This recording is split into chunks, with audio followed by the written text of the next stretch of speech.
সামাজিক যোগাযোগ মাধ্যমে এই মুহূর্তে সবচেয়ে বেশি আলোচনায় রাসেলস ভাইপার বা চন্দ্রবোরা সাপ। এই সাপের আরেক নাম উলুবোরা। হঠাৎ করে কেন আলোচনায় রাসেলস ভাইপার?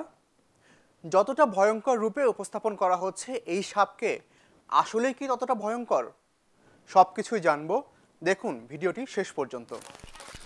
আলোচনায় থাকা রাসেলস ভাইপার কি প্রতিবেশী কোনো দেশ থেকে আসছে, নাকি আমাদের দেশেরই কোনো সাপের প্রজাতি? এমন প্রশ্ন ঘুরছে সবখানেই।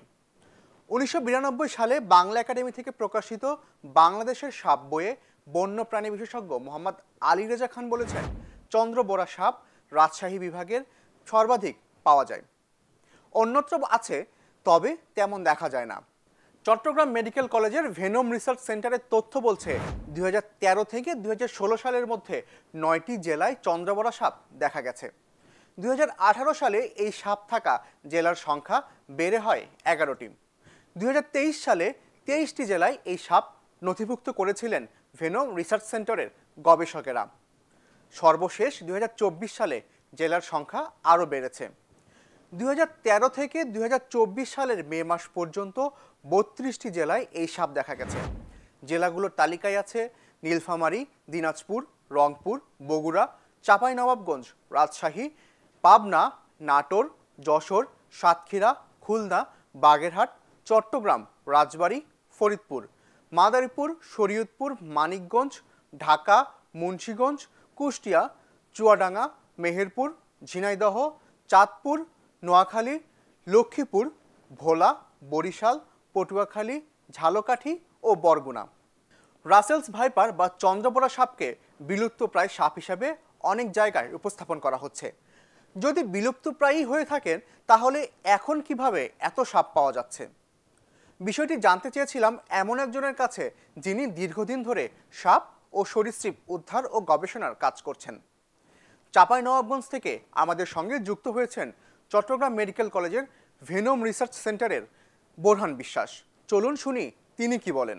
রাসেলস ভাইপার বা বাংলা নাম যার চন্দ্রবোরা, এই সাপটাকে একটা সময় বাংলাদেশ থেকে বিলুপ্ত মনে করা হলেও বা বিলুপ্ত ধরে নেওয়া হলেও আসলে এই সাপটা কখনোই বাংলাদেশ থেকে বিলুপ্ত হয়নি।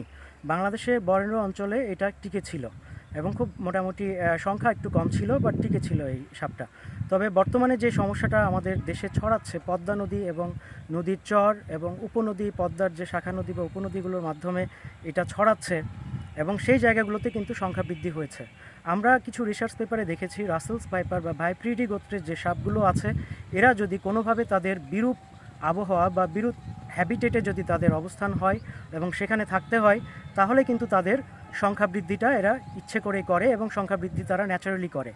কেন করে? তাদের সংখ্যা যেন ভবিষ্যৎ প্রজন্ম যেন টিকে থাকে, বিরূপ হ্যাবিটেটে যেন তারা ধ্বংস হয়ে না যায়, এই জন্য তারা জেনেটিক্যালি এটা করে আসে। এবং এটা হচ্ছে বাংলাদেশের যে নদীগুলোতে এই সমস্যাটা হচ্ছে, সেই নদীগুলো কেন্দ্রিক সমস্যাটা আসলে এই কারণে হচ্ছে।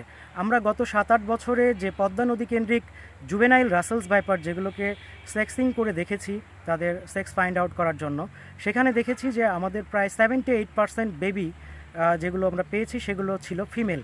তো তারা ফিমেল বেবি লেট করছে বেশি এবং যে কারণে এদের সংখ্যা বৃদ্ধিটা হচ্ছে। তবে এই সংখ্যা বৃদ্ধি যে আজকে শুরু হয়েছে বা এবছরে শুরু হয়েছে তা কিন্তু না, এটা গত 7-8 বছর থেকেই শুরু হয়েছে এই সংখ্যা বৃদ্ধিটা। বাংলাদেশে সাম্প্রতিক সময়ে কয়েকটি জেলায় রাসেলস ভাইপারের কামড়ে কয়েকজনের মৃত্যুর ঘটনা ঘটেছে। ঢাকার কাছেই মানিকগঞ্জের কিছু এলাকায় গত 3 মাসে বিষধর রাসেলস ভাইপার সাপের কামড়ে অন্তত 5 জন মারা গেছে বলে জানা গেছে। চন্দ্রবোরা সাপে কামড়ানো এমন একজন রোগী শনিবার রাজশাহী মেডিকেল কলেজে ভর্তি হয়েছিলেন। ওই রোগীর চিকিৎসা করেছেন রাজশাহী মেডিকেলের মেডিসিন বিভাগের সহযোগী অধ্যাপক আবু শাহিন মোহাম্মদ মাহবুবুর রহমান। 2013 সালে তিনি প্রথম চন্দ্রবোরা বা রাসেলস ভাইপার সাপে কামড়ানো রোগীর চিকিৎসা করেন। এ পর্যন্ত 235 জন চন্দ্রবোরা সাপে কামড়ানো রোগীকে চিকিৎসা দিয়েছেন চিকিৎসক আবু শাহিন মোহাম্মদ মাহবুবুর রহমান। রোগীকে সাথে সাথে যদি হাসপাতালে আসে, অর্থাৎ 2 ঘন্টার মধ্যে যদি হাসপাতাল পৌঁছাইতে পারে, তাহলে রাসেলস ভাইপার রোগীর বেঁচে যাওয়ার সম্ভাবনা অনেকখানি, প্রায় 100 ভাগ। কিন্তু যত দেরি করে আসবে তত তার শরীরের মধ্যে প্রতিক্রিয়া তৈরি হয়। সবচেয়ে বড় প্রতিক্রিয়া হচ্ছে কিডনির কার্যক্ষমতা কমে যায় এবং ডায়ালাইসিস লাগে এবং আস্তে আস্তে হয়তো অনেক দিন পরে সে ভালো হয়। দেরি করে যদি রোগী না আসে, সবাই যদি সচেতন হয়, ওঝার কাছে না যায়, সরাসরি চলে আসে হাসপাতালে, আমার মনে হয় যে এত আতঙ্ক হওয়ার কিছু নাই, ভয় পাওয়ার কোনো কারণ নেই। আমি এই পর্যন্ত যত রাসেল ভাইপার রোগী দেখছি, কোনো রোগী আজ পর্যন্ত বলেনি এই সাপ দৌড়ায় যায় কাউ কামড়ায়। সবসময় সাপকে যখন আক্রমণ করা হয়েছে তখনই শুধুমাত্র সাপটা আক্রমণ করছে। 2022 সালে রাজশাহী মেডিকেলে চন্দ্রবোরা সাপে কামড়ানো 31 জন রোগী ভর্তি হয়েছিল, আর 2023 সালে ভর্তি হয়েছিল 50 জন। এমনটাই জানিয়েছেন চিকিৎসক আবু শাহিন মোহাম্মদ মাহবুবুর রহমান। তার ভাষ্যমতে রাজশাহী মেডিকেলের সবচেয়ে বেশি রোগী আসে চাঁপাইনবাবগঞ্জ জেলা থেকে। রোগীদের বড় অংশই ধান খেতে কাজ করে দংশনের শিকার হন। এই সাপ কি এমনিতেই মানুষকে দংশন করে? রাসেলস ভাইপার বা চন্দ্রবোরা নিয়ে প্রচলিত তথ্যগুলো আসলে কতটা সত্য, জেনে নেই বোরহান বিশ্বাসের কাছেই। রাসেলস ভাইপারকে আমরা যতটা ভয়ঙ্কর বলে মনে করছি, আসলে ততটা ভয়ঙ্কর এই সাপ কিন্তু না।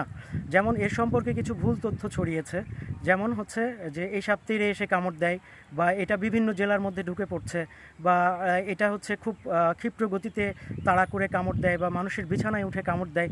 আসলে এই তথ্যগুলো কিন্তু একদম সত্য নয়, এই তথ্যগুলো সম্পূর্ণ ভুল। রাসেলস ভাইপার নির্দিষ্ট একটা এরিয়ার মধ্যে থাকে এবং তার কাছাকাছি যদি মানুষ চলে যায় তখন হচ্ছে তারা রেঞ্জের মধ্যে পড়লে বাইট করতে পারে। অনেক ক্ষেত্রেই তারা কিন্তু আবার বাইট করেও না। যেমন আমরা অতীতে দেখেছি বাংলাদেশে চন্দ্রবোরা বা রাসেলস ভাইপার সাপকে অজগর ভেবে অনেকে ভুল করে ধরে নিয়ে গেছে, তারপরেও কামড় খায়নি বা তাকে কামড় দেয়নি।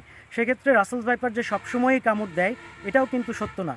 তবে তাদের বাইটের প্রবণতা আছে এবং এরা যদি বাইট করে তাহলে ড্রাই বাইটের সংখ্যাটা কম থাকে, এবং এদের যে বিষথলি সেখানে বিষের পরিমাণটাও অন্যান্য সাপের চেয়ে বড় হওয়ার কারণে, বিষথলিটা বড় হওয়ার কারণে সেখানে বিষের পরিমাণও বেশি থাকে। এবং এদের যে বিষদাঁত সেটা হচ্ছে পৃথিবীর দ্বিতীয় বৃহত্তম বিষদাঁতযুক্ত সাপ, এবং তারা যখন কামড়টা দেয় তখন অত্যন্ত ক্ষিপ্র গতিতে দেয়। এর বাইরে যে তথ্যগুলো ছড়ানো হয়েছে রাসেলস ভাইপার নিয়ে, তার সবগুলোই ভুল তথ্য। সাপ গবেষক ও বিশেষজ্ঞরা বলছেন এই প্রজাতির সাপ কামড়ালে তারও চিকিৎসা আছে এবং সময় মতো চিকিৎসা নিতে পারলে মৃত্যু ঝুঁকি কমে আসে। তবে সাপ কামড়ালে যত দ্রুত সম্ভব হাসপাতালে নিয়ে বিষ প্রতিষেধক বা অ্যান্টিভেনম দিতে হবে। অ্যান্টিভেনম বিষ নিষ্ক্রিয় করতে কাজ করে। এই সময়টাতে যতটা সম্ভব কম নাড়াচাড়া করতে হবে রোগীকে। স্বাস্থ্যমন্ত্রী সামন্তলাল সেন এক ভিডিও বার্তায় বলেছেন দেশে পর্যাপ্ত পরিমাণে বিষ প্রতিষেধক বা অ্যান্টিভেনম মজুদ আছে। আমি জনগণকে আশ্বস্ত করতে চাই, সাপে কাটা রোগীর চিকিৎসায় দেশের স্বাস্থ্য বিভাগের জেলা ও উপজেলা পর্যন্ত অ্যান্টিভেনম সহ প্রয়োজনীয় উপকরণ সরবরাহ করা হয়েছে। এছাড়া উপজেলা পর্যন্ত সাপে কাটা রোগীর চিকিৎসায় করণীয় সম্পর্কে আমাদের ডাক্তার সহ স্বাস্থ্যকর্মীদের প্রয়োজনীয় প্রশিক্ষণ প্রদান করা হয়েছে। পরিবেশ, বন ও জলবায়ু পরিবর্তন মন্ত্রণালয় শনিবার এক বিজ্ঞপ্তিতে সাপের কামড় এড়াতে কিছু পরামর্শ দিয়েছেন। তাতে বলা হয়েছে চন্দ্রবোরা দেখা গেছে এমন এলাকায় মাঠে কাজের সময় বুট জুতা ও লম্বা প্যান্ট পরতে হবে। রাতে চলাচলের সময় টর্চ লাইট ব্যবহার করতে হবে। পতিত গাছ, লাকড়ি, খড় সরানোর সময় সতর্ক থাকতে হবে। সাপ দেখলেই তার ধরা বা মারার চেষ্টা করা যাবে না। প্রয়োজনে ৩৩৩ নম্বরে ফোন করতে হবে। গুজবে কান না দিয়ে সতর্ক থাকুন, নিরাপদে থাকুন। আর এমন আরও তথ্যের জন্য প্রথম আলোর সঙ্গে থাকুন। প্রথম আলোর সঙ্গে থাকতে ভিজিট করুন prothomalo.com/video আর ফলো করুন প্রথম আলোর ফেসবুক পেজ এবং ইউটিউব চ্যানেল।